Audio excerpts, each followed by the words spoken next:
السلام علیکم، میں ہوں سدرا اسماعیل اور آپ دیکھ رہے ہیں مسلمان ٹی وی۔ خبر شامل کرتے ہیں لاہور سے۔ لاہور کے نواحی علاقہ چنیا میں ایک فیکٹری ورکر کو فون پر معاش کا انتہائی مہنگا پڑ گیا۔ میڈیا رپورٹس کے مطابق یہ واقعہ چنیا کے قریبی علاقے الہ آباد میں پیش آیا، جہاں کا رہائشی ایک فیکٹری ورکر اس وقت ہنی ٹریپ کا شکار ہوا، جب گلشن اقبال کالونی میں فیکٹری ملازم رشید کا ایک خاتون نے فون پر دوستی کا جھانسا دیا اور پھر ملاقات کے لیے اسے اپنے گھر بلا لیا۔ پولیس نے واقعے کی تفصیل میں بتایا کہ جب رشید اس خاتون کے گھر پہنچا تو وہاں پہلے سے موجود خاتون اور اس کے ساتھی ملزمان نے پہلے تو اسے تشدد کا نشانہ بنایا، اس کے بعد فیکٹری ورکر کو برہنہ کیا اور اس کی ویڈیو بنا لی، جس کے بعد ملزمان کی جانب سے رشید کو بلیک میل کرنے کا سلسلہ شروع ہوا، جس کے ذریعے وہ اس سے 1.5 لاکھ روپے ہتھیانے میں کامیاب ہو گئے۔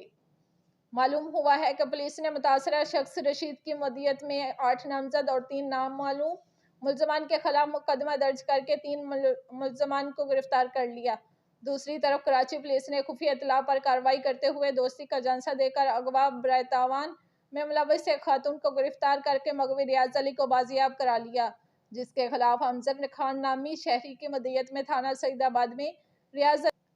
اغوا کا مقدمہ درج کیا گیا تھا۔ ملزمان نے مغوی کی رہائی کے لیے 1.5 کروڑ روپے تاوان کا مطالبہ کیا تھا، جبکہ عورت کے ساتھ شامل دیگر 4 اغوا کاروں کو پولیس سرگرمی سے تلاش کر رہی ہے۔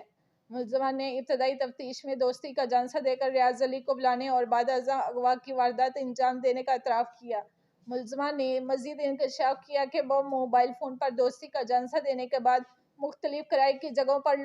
لوگوں کو بلواتی تھی، جہاں مکان میں پہلے سے ہی موجود گروہ کی دیگر ساتھیوں کی مدد سے اغوا کی واردات انجام دیتی تھی۔